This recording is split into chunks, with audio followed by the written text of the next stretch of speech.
युवाओं को, जो हमारा युवा वर्ग है, वो कहीं न कहीं इस उम्र में भटक सा जाता है।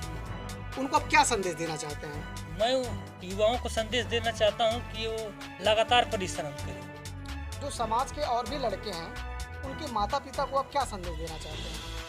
मैं तो यही कहता हूँ कि जो बच्चा आगे निकल रहा है, पढ़ रहा है, मन लगाता है, उसको आप थोड़ा हिम्मत दीजिए, तसल्ली इस समय मौजूद हैं हम लोग उत्तर प्रदेश के जिला महाराजगंज में, थाना अंतर्गत फरंदा, लेहड़ा खास में।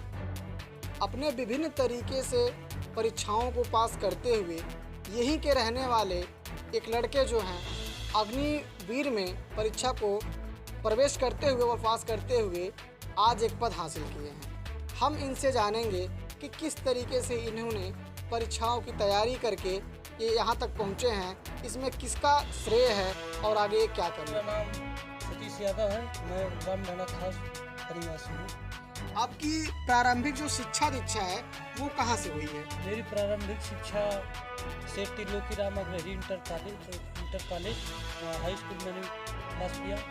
उसमें जिसमें 600 अंक का हाई स्कूल में मार्क रहता है, उसमें 499 नंबर मैंने कलेक्ट किया। जो आप ये आज एक पद हासिल किए हैं, इसका तैयारी आप कैसे शुरू किए, उसके बारे में थोड़ा बताइए मैंने हमको। जैसे शुरू से ही पढ़ना तैयार मन पढ़ता था। किसी भी क्लास में मैं कंपटीशन करता था अपने दोस्तों से।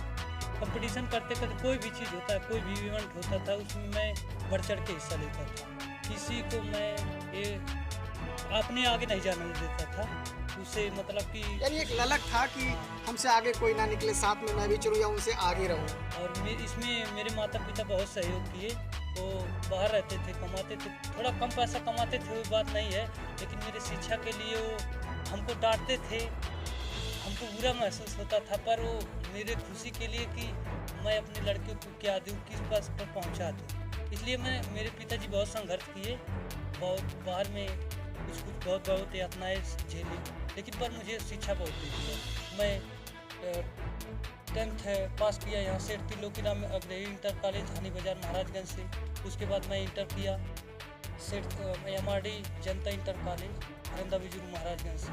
उसके बाद मैं इंटर यहीं पास किया मैथ्स से। उसके बाद मैं इंट्रेंस एग्ज़ाम दिया पॉलीटेक्निक का, उसमें मेरा सिलेक्शन हो गया। यहाँ स्कूल मिला गोंडा, गवर्नमेंट पॉलीटेक्निक गोंडा। उसमें मैं 3 साल इलेक्ट्रॉनिक्स इंजीनियरिंग से डिप्लोमा किया। उसके बाद अप्रेंटिस के लिए जाना था। अप्रेंटिस मैंने करने वाला था कि मैं एक जगह ये गया कंपनी में, थोड़ा कंपनी फ्रॉड लगा। उसके बाद वहाँ से चला गया, फिर इसका अग्निवीर का फॉर्म ऑनलाइन होने लगा।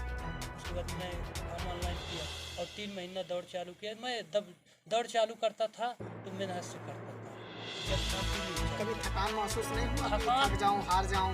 मैं थकान महसूस ही नहीं करता था। अगर कोई मुझे बोल देता कि आज 1600 मीटर तुमको दौड़ना है, एक टारगेट बन गया था। मैं टारगेट बना के जीवन में कोई भी काम किया हूँ, टारगेट बना के किया। और मैं अभी अग्निवीर पर अचीव किया। एग्ज़ाम की तैयारी मैं घर से किया, कहीं बोलने से अकेडमी में चले जाओ, यहाँ चले जाओ, तो मैं इतना पढ़ा हूँ, डिप्लोमा किया हूँ। साला कि अग्निवीर में क्या पूछता है, बेसिक पूछता है, मात्रा पूछता है, बेसिक सवाल, जोड़ घटाना, गुणा भाग पूछता है, और GS पूछता है, बेसिक भारत के प्रथम राष्ट्रपति, ये बहुत नॉर्मल क्वेश्चन पूछता है, लेकिन जो पढ़ा रहता है उसके लिए आसान रहता है। मैंने 50 में 49 क्वेश्चन सही से किए। इसका श्रेय आप किसको देना चाहते हैं? इसका श्रेय मैं अपने माता पिता को और भाई को देना चाहता हूँ। माता पिता मान लो मेरा जो कमियाँ नहीं दूर कर पाते थे, तो मेरे पिछले भाई थे, बड़े भाई थे, वो कमियाँ दूर कर देते थे। आपके गुरुजनों का क्या योगदान रहा है? गुरुजनों का योगदान बहुत अच्छा रहा। जो गुरुजन मुझे हमेशा प्रेरणा देते थे, बेटा इसी तरह तुम हमेशा काम करो, आगे जाओ, तुम तैयारी करो, इसका तैयारी करो, भाग में जाओ।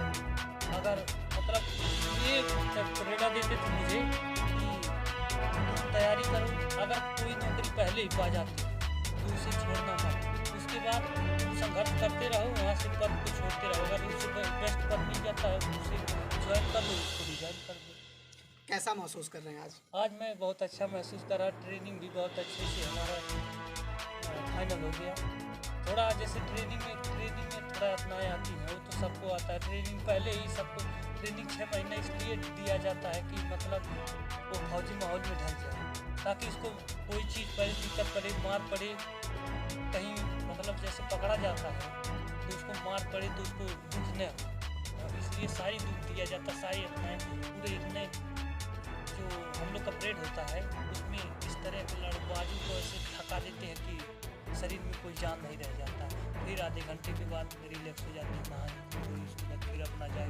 वहाँ पर भी जैसे देखो सिविल में क्या है, सिविल में उसी चीज़ का पैसा देना पड़ता है पढ़ने के लिए, और फौज में है वहाँ पढ़ते रहो, पैसा भी लेते रहो, आनंद भी करते रहो। उसमें कहते हैं कि हमेशा आनंद में रहना है, अपने माँ बाप का सेवा करना है। आप युवाओं को, जो हमारा युवा वर्ग है, वो कहीं ना कहीं इस उम्र में भटक सा जाता है, उनको आप क्या संदेश देना चाहते हैं?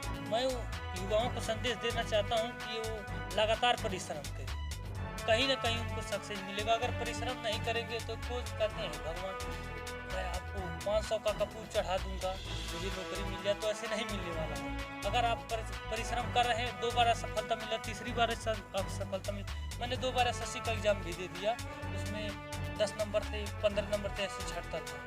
मुझे थोड़ा कंप्यूटर का नॉलेज नहीं था, पढ़ाई में तो था कि क्वेश्चन मुझे आता था, पर समय वहाँ कम था। और इंडियन आर्मी में क्या, उसमें MR सिस्टम में MR सीट वाला सिस्टम रहता है, उसमें कंप्यूटर वाला नहीं रहता। मैंने 15 मिनट में केवल एग्ज़ाम पूरा क्वेश्चन करके रख दिया, और वहाँ मुझे जब क्वेश्चन देखा तो मैंने अपने आप पे कॉन्फिडेंस रख लिया कि मेरा सिलेक्शन पक्का, कोई नहीं करता। ये थे हमारे साथ बातचीत करने के लिए अग्निवीर में नियुक्त हुए यहीं के लोग। लगातार खबर देखने के लिए बने रहें हमारे साथ। कि लड़के जो हैं परीक्षाओं को पास करते हुए आज एक पद को पाए हैं। हम आपसे ये जानना चाहेंगे कि पहले से आपका रहन सहन कैसा रहा और परिवार कैसे जीवन यापन होता था, हम उसके बारे में जानना चाहेंगे आपसे।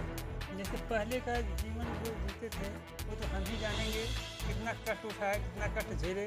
लेकिन तभी मैं ये अपना उत्सव नहीं छोड़ा कि मैं सोचा था कि हमारे बच्चे आराम से रहें, तरक्की करें, हम भले कष्ट उठा लें लेकिन हमारे परिवार न कष्ट उठाएँ। ये लोग सुखी रहेंगे तो हम भी सुखी रहेंगे। आगे चल के मतलब हम आज मतलब दुख झेल रहा हूँ जवानी में, बुढ़ापे में ये सहारा रहेंगे, हम लोग का जीवन कट जाएगा। जैसा कि इन्होंने बताया कि आप बाहर भी कहीं काम करते थे, तो बाहर में किस तरीके का आप काम करते थे? ये बाहर में जिस तरीके हम लोग रहते थे, ऐसा वहाँ कोई नहीं रह पाएगा। हम लोग वहाँ जब बाहर में जब ड्यूटी जाते थे 7 बजे, तो मैं देवी दुर्गा से ही मनाता था कि हे माता सही सलामत अंदर से बाहर लाओ।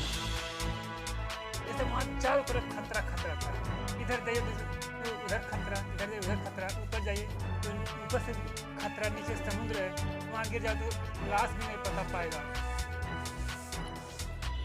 आज कैसे महसूस कर रहे हैं आप? आज तो मैं खुश हूँ। मैं ये चाहता हूँ कि जैसे मेरा लड़का हासिल किया और लोग 2-4 लोग करें तो गांव का नाम रोशन होगा, एरिया का नाम रोशन होगा। मैं तो यही सब लोगों से विनती करता हूँ कि बेटा अच्छा से मेहनत करोगे तो सफल जरूर होगे, ऊपर वाला तुमको मदद करेगा। जो समाज के और भी लड़के हैं, उनके माता पिता को आप क्या संदेश देना चाहते हैं? मैं तो यही कहता हूँ कि जो बच्चा आगे निकल रहा है, पढ़ रहा है, मन लगाता है, उसको आप थोड़ा हिम्मत दीजिए, तसल्ली और उसका मनोबल बढ़ाइए।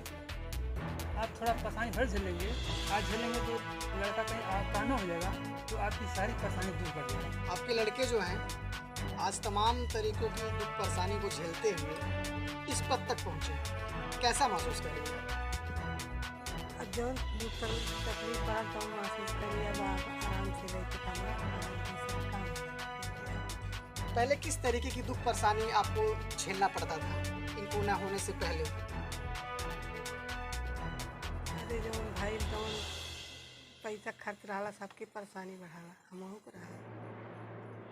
अब आपका जीवन आनंदमय तरीके से कटेगा।